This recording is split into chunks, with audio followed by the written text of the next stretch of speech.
शिवमहिम्न स्तोत्र मराठी. महिम्न शिवशंकरा तव अगाध बाथोरवी, अपार महती अशी नचपुरेल ब्रह्मा कवी. यथा मती किती स्मरू तव गुणासना बामिती, अजान अविनाश हा तुझ समर्पितो ही कृती. अगाध महती तुझी श्रुती न जी पुरी जाणते, मनास न कळे तसे चकित होत बा वेद दे. न व्यक्त जगती तुझे सत्स्वरूप साकारतो, कवित्व बघ तोकडे तव गुणासना पारतो.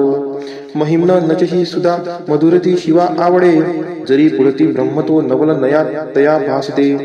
पतितमज पावन्या मन रमो तुझे गायनी, कृतार्थ कर शंकरा त्रिपुर्त ग्राहका जीवनी. जगी जनक ब्रह्मतो जगत जीवना श्रीहरी, शिवा विलय साजसे कथित वेद हे तीनही. त्रिकाल तव रूप बा बुध जनास संमोहना, अजान तुझला कसे सकल जानती सांगना. कशास जग निर्मिले नच कुणासही आकळे, भ्रमात पडता जग शिव कधी कुणा न मिळे. कृतर्क बग संभ्रवी विचल भाविकांना करे, जगात मुळका कुणा गवसले नदीचे बरे. जगात ऋतुचक्रनी विविध रंगसृष्टी तले, चराचरही निर्मिशी अतिसुरेख वेली फुले. महेश बहुरूपता प्रणत रम्यही भोवती, जरी कळत नास्तिका पडत मूर्खते भांडती. त्रिवेद शिव पंथतो कपिल सांख्यना योग बा, रुचे पशुपतीसचो विविध तो गमे वैष्णवा. अखेर शिव सागरी सकल पंथ समावती, दसा सकल त्या नद्या धवल सिंधूला भेटती. जयास खटवांगही परुष भस्म नदी प्रिया, करात कवटी धरी अजिन सर्प शोभे जया. शिवा वरद आत्मजा उघडे नेत्र आता तरी, कृपाळू शिव तोषता सकल सिद्धी लाभे करी. अशा शत्व जगास या परमतत्व मानी कुणी, कुणास सत भासते असत सांगती ते कुणी. आता त्रिपुर नाशका शरण येते चक्रावनी, शिवशरण येते जो सकल पावतो जीवनी. वितर्क घडता हरी जनक अग्रीला मापिती, महिम्न कळता तुझे षट्रिपू झनी त्यागती. बघा षट्रिपू कसे करीत मानवाची स्थिती, शिडा विनची तारू ते किती भवसागरी धावती. शिवास शिर पंकजा विमल आपुले वाहता, म्हणून शिव देतसे अभय रावणा तोषता. त्रिलोक जग जिंकता जणू अजय लंकापती, विनम्र शरणागत सकल अर्पितो श्रीपती. त्रिलोक जय लाभता बहु असे अहंता मना, मने कठीण जिंकणे मजसी आज कैलासना. क्षणात बघ लोकले अखिल राज्य लंकापती, करी जवळ ना कधी विभुत ते अहंते प्रती. त्रिलोक अन जिंकला सबल इंद्र बाणासुरे, अजय बघ बाणतो नवल ना परी हे खरे. जया वरद श्रीपती नच उने तया जीवनी, शिवा शरण येत जो सकल लाभते जे म्हणी. सुरासवय जाहले त्रिनयना विष पाहता, जगा अभय अर्पिले सकल ते स्वये प्राशता. विनाश टळला परी विष प्रभावतो आगळा, शिवाश बहु शोभतो विमल कंठतो बा निळा. समाधी तुझ लागता मधुन जाळ टाकी जरी, हळूच तिसऱ्या शिवा उघडे लोचना सत्वरी.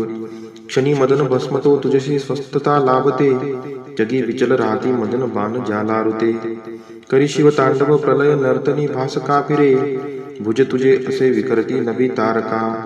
जटा जटकता भय पळती स्वर्गीच्या देवता, शिवासलय सृष्टीचा नच गमे खरा रक्षिता. जटेत बघ शोभते धवल शुभ्रती गोमती, गगन दिव्यती तव शिरात बिंदू प्रती. शिवे भगीरथा प्रती धरितीसी तिला आणले, जगात द्विप्त सासते बहुत साजरी शोभले. सदाशिव करी गमे बहु धनुष्य मेरू महा, तुझ्या धरतीच्या रथी रवी व चंद्रे चक्रे पहा. उपेंद्र बघ बाणजा जगत ब्रह्मतो सारथी, असा शिव समर्थ त्या त्रिपुर दाह लीले प्रती. शिवानीत सहस्त्रते कमल पुष्प वाहे हरी, क्षयी नयन अर्पिले कमल एका होता कमी. हरिस शिव तोषणा नित सुदर्शना अर्पिले, करात बघ विष्णूला जगत रक्षणा शोभले. सदाशिव समर्थ तो सकल जाणतो भावना, मनात तरी वासना नच पळेल आराधना. विषाद जगती वृथा अडळ ठेव शब्दा मनी मला, पळती यज्ञ ते श्रुतीस जाणता जीवनी. शिव सकल अर्पितो प्रमुख यज्ञ श्री दक्षतो, परितव कृपा नसे तर कसा फळे यज्ञ तो. शिवास अपमान तो सकल नाश होतो तिथे, तिथेच शिव नांदतो विमल भाव भक्ती जिथे. पिताच बघ भाडतो विमल शारदेच्या वरी, बनोन मृग ब्रह्मतो विचल धावतो सद्वरी. शिवास नच हे रुचे शिव बने क्षणी व्याधतो, नभात शिव बाणतो नित मृगाकडे धावतो. शनी मदन जाळीला नित धनुष्य ज्याचे करी, असा मदन भस्मतो तृण जळे तसे सत्वरी. तपास शिव पावता प्रिय तुला सदा पार्वती, शिवास वश मानिते नच अजान स्त्री मुक्तती. शिव सतत सोबती विहरता स्मशानी भूते, गळात नर मुंडकी तनुस भस्मते शोभते. भयावह स्वरूप हे वरदची कमे सेवका, अमंगल दिशे परी परमंगल भाविका. समाधी जप साधना करीती नित्य योगी जटे, फुले सुखद भावना तनुसरम्य काटा पुढे. अरानयनी पाजरे शिव सरोवरी डुंबती, शिवासम नसे जग परमतत्व बा सांप्रती. महेश रवी चंद्रमा जल समीर न आपतू, तुझा धरती आत्मजा गगन तेज जी अग्नितू. असाच शिव ज्ञान तो सीमित ते बुधा भासते, शिवाविना नसे जगी अमरतस्व विश्वात ते. महिम्नच वर्णवे म्हणती वेद ते तीनही, तसेच नसती त्या बगकळे अवस्थेसही. परी शिव त्रिवेदनी त्रिभुवनात साकारतो, ध्वनी प्रणत ब्रह्मतो शिव स्वरूप ओंकारतो. भवरुद्र तो पशुपती शव उग्रतो, शिवष्टकची भीमतो अनतयात ईशानतो. जगी सकल देवता श्रुती तुला नमिते खरे, सतेज शिव रूपते प्रियतया नमो आदरे. स्वरूप अनुचे परी नभ शिवा पडे ठेंगणे, सदा वसंत अंतरी प्रिय तुला अनंतावने. लहान अन थोर तू त्रिनयना सखा भाविका, वसे जवळ दूर तू नमन घे सर्वात्मका. रजोगुण वसे बहु जनक त्या भवा वंदितो, तमोगुण वसे बहु हर अशा शिवा वंदितो. जगी सुगत तत्व तू बहुगुणी गुणा वंदितो, शिवा सकल यज्ञ तू परम निर्गुणा वंदितो. जरी विचल या मना चरण हे तुझे लाभले, तयास पुळका शिवे रजत कांचनाचे भले. असा चकित होतसे सबळ प्रेरणा जहाली, कवित्व सुमने तुला वरद शंकरा वाहिली. विशालगिरी काळजा सकल ओतले सागिरी, करी सुरतरू बघा सरळ लेखनी साजरी. जरी विमल शारदा धरती पत्र खे लेखना, अहर्निश लिही तरी शिव कुणास तो पारणा. शिवास भजती पहा ऋषी प्रभू तसे दैत्य ते, श्री सगुण निर्गुण धवल चंद्रिका शोभते. शिवस्तवन अर्पिता मधुर अमृताचे परी, महिम्न रचना जगी अमर पुष्पांडता करी. की निर्मल महिम्न हे पठन जो करी, आदरे विशुद्ध मन ठेवता नित शिवास जोका. स्मरे बनेल शिवरुद्र तो शिव जगी तया स्थानते, जगात धन कीर्ती ना विमल संतती लाभते. महेश तुझिया नच बरी तुझी देवता, गिरीश महिमा परी नच बरा तुझा तारता. सदाशिव कुरुपरी अमर तत्वना जीवनी, खरा शिवची मंत्र तोती भुवनात संजीवनी. मिळेल बहु पुण्यबा पठत या महिम्नास ते, करीत सगळ्या क्रिया मिळत एक सोळांश ते. तपात बसता दिले बहुत दान दीक्षा जरी, तथा भ्रमण भुवरी सकल तीर्थ केले जरी. मिळेल शिव भक्त का जगती पुष्प पदन तांप्रती, महान रूप शोभतो सकल यक्षते मानिती. शिवा शरण येत तो शिव तयावरी कोपता, महिम्न तव दिव्य हे रचित लोपते भ्रष्टता. महिम्न विनये खरे पठन रोज केली कृती, शिवा समीप पोचवी खडवी स्वर्ग मोक्षाप्रती. महिम्न वरदान हे ऋषी मुनी तया पूज्यते, असे सुफल स्तोत्र नच ठरे कधी व्यर्थते. सुशब्द सुमने पूजा शिव पदावरी वाहता, सदा शिवची पाचवतो शिव महेश माझा पिता. न तत्पतव जाणतो शिव कसा मला न कळे, परी नमन त्या शिवा मज स्वरूप जे का कळे. जरी पठन एकदा द्वय की तीनदा जो करे, हरी सकल पाप तो शिव जगात जागतो खरे. शिवस्तवन ही सुधा अमर पुष्प दंताकृती, हरी सकल पापची प्रिय शिवा असे फारती. करीत पाठ तो घडत एकाग्रता, शिव पावतो सकल सृष्टीची देवता. शिव संस्थन पूर्णबा जनक श्रेष्ठ गंधर्वची, मनोहरची पुण्यता अनुपमेय हे सत्यची. सदाशिव सुता गमे अमर दिव्य वाणी खरी, शिवार्पण असो सदा सकल दुःख चिंता हरी. इति श्री पुष्पदंत विरचित शिव महिम्न स्तोत्र संपूर्णम.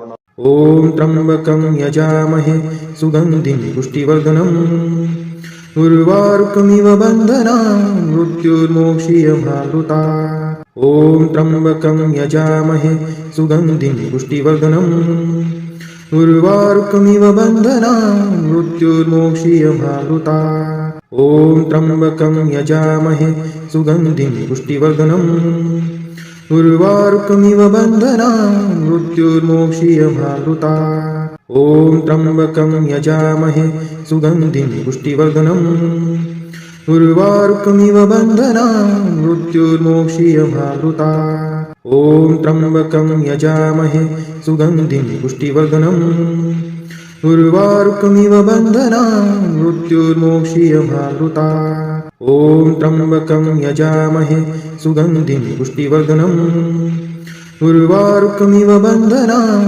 मृत्युर्मोक्षीयमावृता ॐ त्र्यम्बकं यजामहे सुगन्धिं पुष्टिवर्धनम् उर्वारुकमिव बन्धनान् मृत्युर्मोक्षीयमावृता ॐ त्र्यम्बकं यजामहे सुगन्धिं पुष्टिवर्धनम् उर्वारुकमिव बन्धनान् मृत्युर्मोक्षीयमावृता ॐ त्र्यम्बकं यजामहे सुगन्धिं पुष्टिवर्धनम् उर्वारुकमिव बन्धनान् मृत्युर्मोक्षीयमावृता ॐ त्र्यम्बकं यजामहे सुगन्धिं पुष्टिवर्धनम् उर्वारुकमिव बन्धनान् मृत्युर्मोक्षीयमावृता ॐ त्र्यम्बकं यजामहे सुगन्धिं पुष्टिवर्धनम् उर्वारुकमिव बन्धनान् मृत्युर्मोक्षीयमावृता ॐ त्र्यम्बकं यजामहे सुगन्धिं पुष्टिवर्धनम् उर्वारुकमिव बन्धनान् मृत्युर्मोक्षीयमावृता ॐ त्र्यम्बकं यजामहे सुगन्धिं पुष्टिवर्धनम् उर्वारुकमिव बन्धनान् मृत्युर्मोक्षीयमावृता ॐ त्र्यम्बकं यजामहे सुगन्धिं पुष्टिवर्धनम् उर्वारुकमिव बन्धनान् मृत्युर्मोक्षीयमावृता ॐ त्र्यम्बकं यजामहे सुगन्धिं पुष्टिवर्धनम् उर्वारुकमिव बन्धनान् मृत्युर्मोक्षीयमावृता ॐ त्र्यम्बकं यजामहे सुगन्धिं पुष्टिवर्धनम् उर्वारुकमिव बन्धनान् मृत्युर्मोक्षीयमावृता ॐ त्र्यम्बकं यजामहे सुगन्धिं पुष्टिवर्धनम् उर्वारुकमिव बन्धनान् मृत्युर्मोक्षीयमावृता ॐ त्र्यम्बकं यजामहे सुगन्धिं पुष्टिवर्धनम् उर्वारुकमिव बन्धनान् मृत्युर्मोक्षीयमावृता ॐ त्र्यम्बकं यजामहे सुगन्धिं पुष्टिवर्धनम् उर्वारुकमिव बन्धनान् मृत्युर्मोक्षीयमावृता ॐ त्र्यम्बकं यजामहे सुगन्धिं पुष्टिवर्धनम् उर्वारुकमिव बन्धनान् मृत्युर्मोक्षीयमावृता ॐ त्र्यम्बकं यजामहे सुगन्धिं पुष्टिवर्धनम् उर्वारुकमिव बन्धनान् मृत्युर्मोक्षीयमावृता ॐ त्र्यम्बकं यजामहे सुगन्धिं पुष्टिवर्धनम् उर्वारुकमिव बन्धनान् मृत्युर्मोक्षीयमावृता ॐ त्र्यम्बकं यजामहे सुगन्धिं पुष्टिवर्धनम् उर्वारुकमिव बन्धनान् मृत्युर्मोक्षीयमावृता ॐ त्र्यम्बकं यजामहे सुगन्धिं पुष्टिवर्धनम्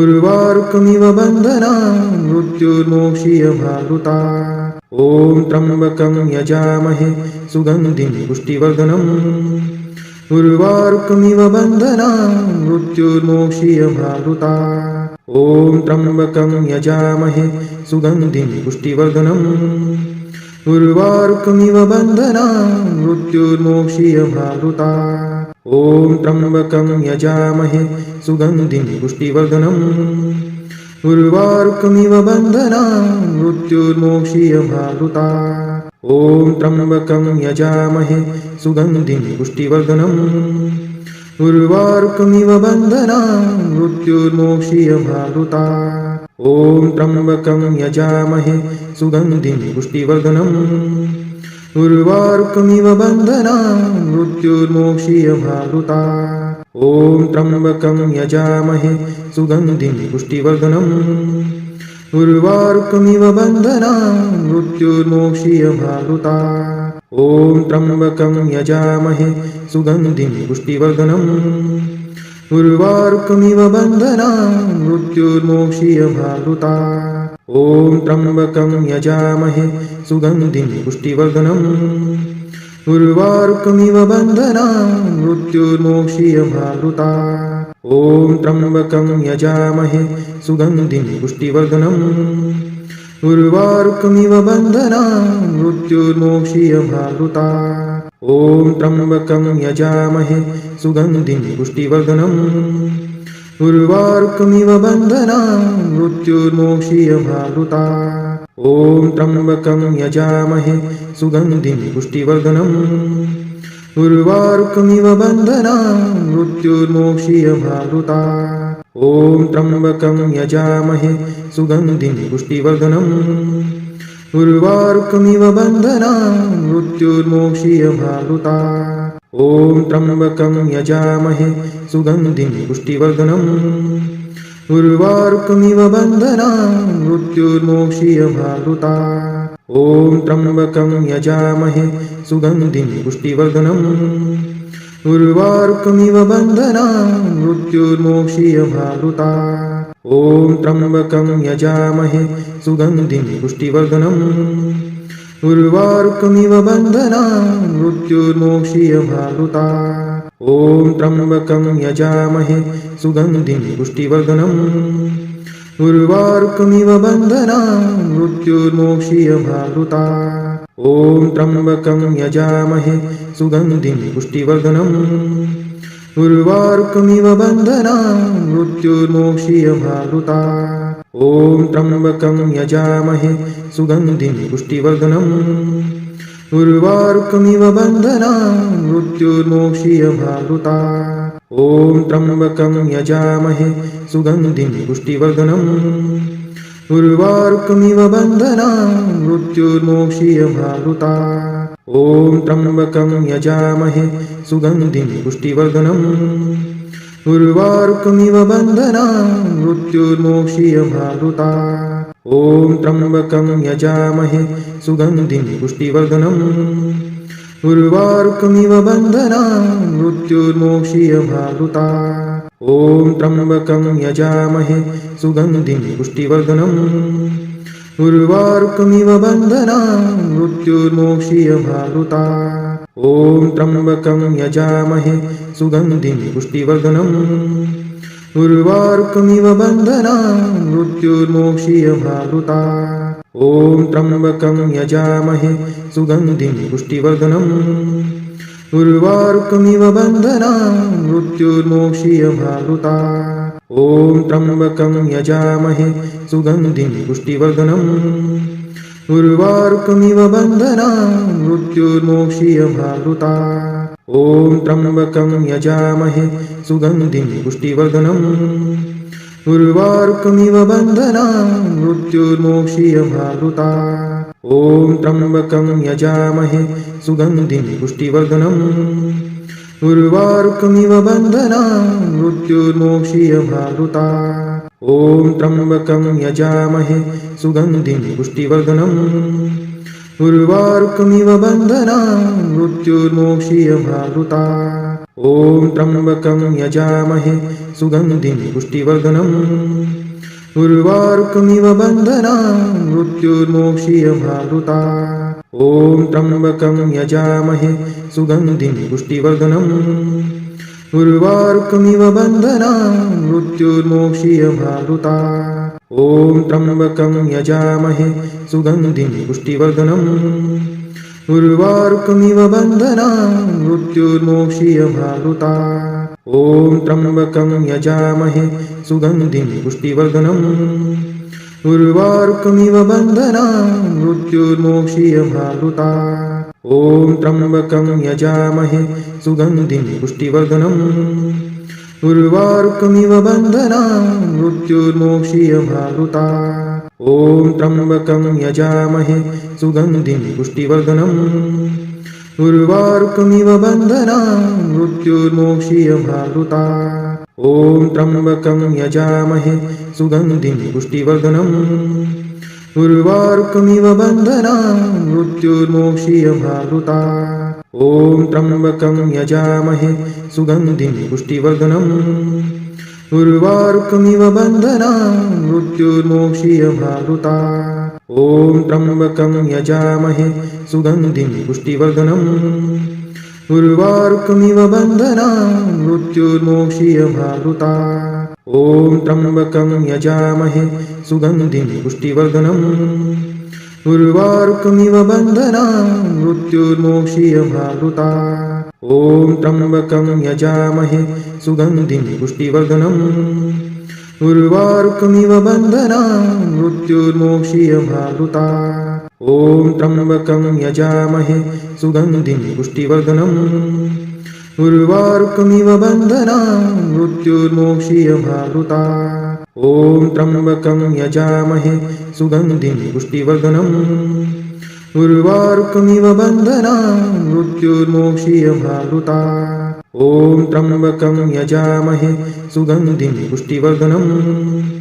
उर्वारुकमिव बन्धनान् मृत्युर्मोक्षीयमावृता ॐ त्र्यम्बकं यजामहे सुगन्धिं पुष्टिवर्धनम् उर्वारुकमिव बन्धनान् मृत्युर्मोक्षीयमावृता ॐ त्र्यम्बकं यजामहे सुगन्धिं पुष्टिवर्धनम् उर्वारुकमिव बन्धनान् मृत्युर्मोक्षीयमावृता ॐ त्र्यम्बकं यजामहे सुगन्धिं पुष्टिवर्धनम् उर्वारुकमिव बन्धनान् मृत्युर्मोक्षीयमावृता ॐ त्र्यम्बकं यजामहे सुगन्धिं पुष्टिवर्धनम् उर्वारुकमिव बन्धनान् मृत्युर्मोक्षीयमावृता ॐ त्र्यम्बकं यजामहे सुगन्धिं पुष्टिवर्धनम् उर्वारुकमिव बन्धनान् मृत्युर्मोक्षीयमावृता ॐ त्र्यम्बकं यजामहे सुगन्धिं पुष्टिवर्धनम् उर्वारुकमिव बन्धनान् मृत्युर्मोक्षीयमावृता ॐ त्र्यम्बकं यजामहे सुगन्धिं पुष्टिवर्धनम् उर्वारुकमिव बन्धनान् मृत्युर्मोक्षीयमावृता ॐ त्र्यम्बकं यजामहे सुगन्धिं पुष्टिवर्धनम् उर्वारुकमिव बन्धनान् मृत्युर्मोक्षीयमावृता ॐ त्र्यम्बकं यजामहे सुगन्धिं पुष्टिवर्धनम् उर्वारुकमिव बन्धनान् मृत्युर्मोक्षीयमावृता ॐ त्र्यम्बकं यजामहे सुगन्धिं पुष्टिवर्धनम् उर्वारुकमिव बन्धनान् मृत्युर्मोक्षीयमावृता ॐ त्र्यम्बकं यजामहे सुगन्धिं पुष्टिवर्धनम् उर्वारुकमिव बन्धनान् मृत्युर्मोक्षीयमावृता ॐ त्र्यम्बकं यजामहे सुगन्धिं पुष्टिवर्धनम् उर्वारुकमिव बन्धनान् मृत्युर्मोक्षीयमावृता ॐ त्र्यम्बकं यजामहे सुगन्धिं पुष्टिवर्धनम् उर्वारुकमिव बन्धनान् मृत्युर्मोक्षीयमावृता ॐ त्र्यम्बकं यजामहे सुगन्धिं पुष्टिवर्धनम् उर्वारुकमिव बन्धनान् मृत्युर्मोक्षीयमावृता ॐ त्र्यम्बकं यजामहे सुगन्धिं पुष्टिवर्धनम् उर्वारुकमिव बन्धनान् मृत्युर्मोक्षीयमावृता ॐ त्र्यम्बकं यजामहे सुगन्धिं पुष्टिवर्धनम् उर्वारुकमिव बन्धनान् मृत्युर्मोक्षीयमावृता ॐ त्र्यम्बकं यजामहे सुगन्धिं पुष्टिवर्धनम् उर्वारुकमिव बन्धनान् मृत्युर्मोक्षीयमावृता ॐ त्र्यम्बकं यजामहे सुगन्धिं पुष्टिवर्धनम् उर्वारुकमिव बन्धनान् मृत्युर्मोक्षीयमावृता ॐ त्र्यम्बकं यजामहे सुगन्धिं पुष्टिवर्धनम् उर्वारुकमिव बन्धनान् मृत्युर्मोक्षीयमावृता ॐ त्र्यम्बकं यजामहे सुगन्धिं पुष्टिवर्धनम् उर्वारुकमिव बन्धनान् मृत्युर्मोक्षीयमावृता ॐ त्र्यम्बकं यजामहे सुगन्धिं पुष्टिवर्धनम् उर्वारुकमिव बन्धनान् मृत्युर्मोक्षीयमावृता ॐ त्र्यम्बकं यजामहे सुगन्धिं पुष्टिवर्धनम् उर्वारुकमिव बन्धनान् मृत्युर्मोक्षीयमावृता ॐ त्र्यम्बकं यजामहे सुगन्धिं पुष्टिवर्धनम् उर्वारुकमिव बन्धनान् मृत्युर्मोक्षीयमावृता ॐ त्र्यम्बकं यजामहे सुगन्धिं पुष्टिवर्धनम् उर्वारुकमिव बन्धनान् मृत्युर्मोक्षीयमावृता ॐ त्र्यम्बकं यजामहे सुगन्धिं पुष्टिवर्धनम् उर्वारुकमिव बन्धनान् मृत्युर्मोक्षीयमामृतात् ॐ त्र्यम्बकं यजामहे सुगन्धिं पुष्टिवर्धनम् उर्वारुकमिव बन्धनान् मृत्युर्मोक्षीयमामृतात् ॐ त्र्यम्बकं यजामहे सुगन्धिं पुष्टिवर्धनम् उर्वारुकमिव बन्धनान् मृत्युर्मोक्षीयमामृतात् ॐ त्र्यम्बकं यजामहे सुगन्धिं पुष्टिवर्धनम् उर्वारुकमिव बन्धनान् मृत्युर्मोक्षीयमामृतात् ॐ त्र्यम्बकं यजामहे सुगन्धिं पुष्टिवर्धनम् उर्वारुकमिव बन्धनान् मृत्युर्मोक्षीयमामृतात् ॐ त्र्यम्बकं यजामहे सुगन्धिं पुष्टिवर्धनम् उर्वारुकमिव बन्धनान् मृत्युर्मोक्षीयमामृतात् ॐ त्र्यम्बकं यजामहे सुगन्धिं पुष्टिवर्धनम् उर्वारुकमिव बन्धनान् मृत्युर्मोक्षीयमामृतात् ॐ त्र्यम्बकं यजामहे सुगन्धिं पुष्टिवर्धनम् उर्वारुकमिव बन्धनान् मृत्युर्मोक्षीयमामृतात् ॐ त्र्यम्बकं यजामहे सुगन्धिं पुष्टिवर्धनम् उर्वारुकमिव बन्धनान् मृत्युर्मोक्षीयमामृतात् ॐ त्र्यम्बकं यजामहे सुगन्धिं पुष्टिवर्धनम् उर्वारुकमिव बन्धनान् मृत्युर्मोक्षीयमामृतात् ॐ त्र्यम्बकं यजामहे सुगन्धिं पुष्टिवर्धनम् उर्वारुकमिव बन्धनान् मृत्युर्मोक्षीयमामृतात् ॐ त्र्यम्बकं यजामहे सुगन्धिं पुष्टिवर्धनम् उर्वारुकमिव बन्धनान् मृत्युर्मोक्षीयमामृतात् ॐ त्र्यम्बकं यजामहे सुगन्धिं पुष्टिवर्धनम् उर्वारुकमिव बन्धनान् मृत्युर्मोक्षीयमामृतात् ॐ त्र्यम्बकं यजामहे सुगन्धिं पुष्टिवर्धनम् उर्वारुकमिव बन्धनान् मृत्युर्मोक्षीयमामृतात् ॐ त्र्यम्बकं यजामहे सुगन्धिं पुष्टिवर्धनम् उर्वारुकमिव बन्धनान् मृत्युर्मोक्षीयमामृतात् ॐ त्र्यम्बकं यजामहे सुगन्धिं पुष्टिवर्धनम् उर्वारुकमिव बन्धनान् मृत्युर्मोक्षीयमामृतात् ॐ त्र्यम्बकं यजामहे सुगन्धिं पुष्टिवर्धनम् उर्वारुकमिव बन्धनान् मृत्युर्मोक्षीयमामृतात् ॐ त्र्यम्बकं यजामहे सुगन्धिं पुष्टिवर्धनम् उर्वारुकमिव बन्धनान् मृत्युर्मोक्षीयमामृतात् श्री शिवस्तोत्र स्तोत्र शतनामावली। ओम शिवाय नमः। ओम महेश्वराय नमः। ओम शंभवे नमः। ओम पिनाकिने नमः। ओम शशिशेखराय नमः। ओम वामदेवाय नमः। ओम विरूपाक्षाय नमः। ओम कर्पदिने नमः। ओम नीललोहिताय नमः। ओम शंकराय नमः। ओम शूलपाणये नमः। ओम खट्वांगिने नमः। ओम विष्णुवल्लभाय नमः।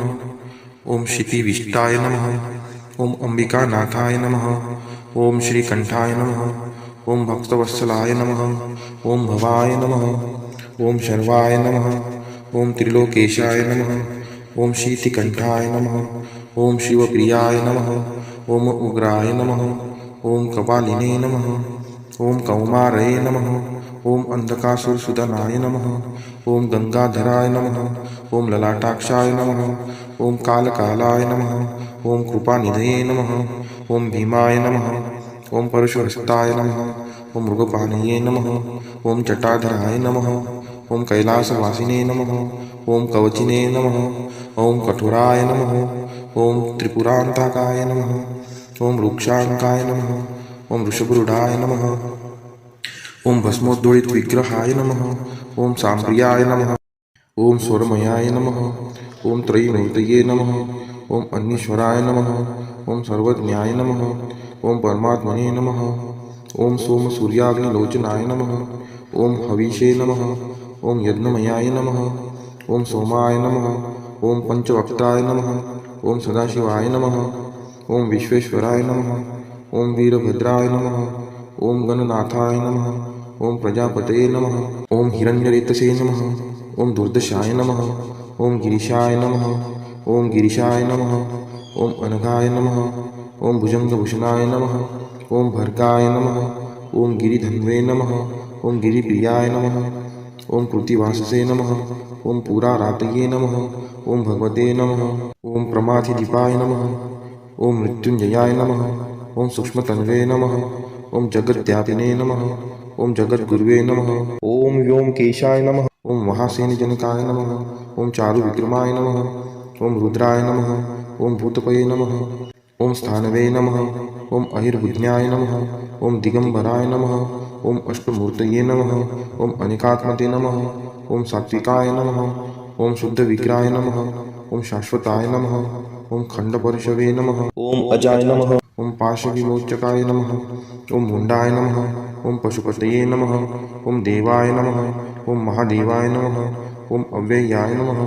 ओम हरये नमः ओम पूषदन्तविते नमः ओम अव्यग्राय नमः ओम दक्षाध्वरहराय नमः ओम हराय नमः ओम भगनेत्रविदे नमः ओम अव्यक्ताय नमः ओम सहस्त्रक्षाय नमः ओम सहस्त्रपदे नमः ओम अपवर्गप्रदाय नमः ओम अनंताय नमः ओम तारकाय नमः ओम परमेश्वराय नमः इति श्री शिवाष्टोत्तरशतनामावली संपूर्ण।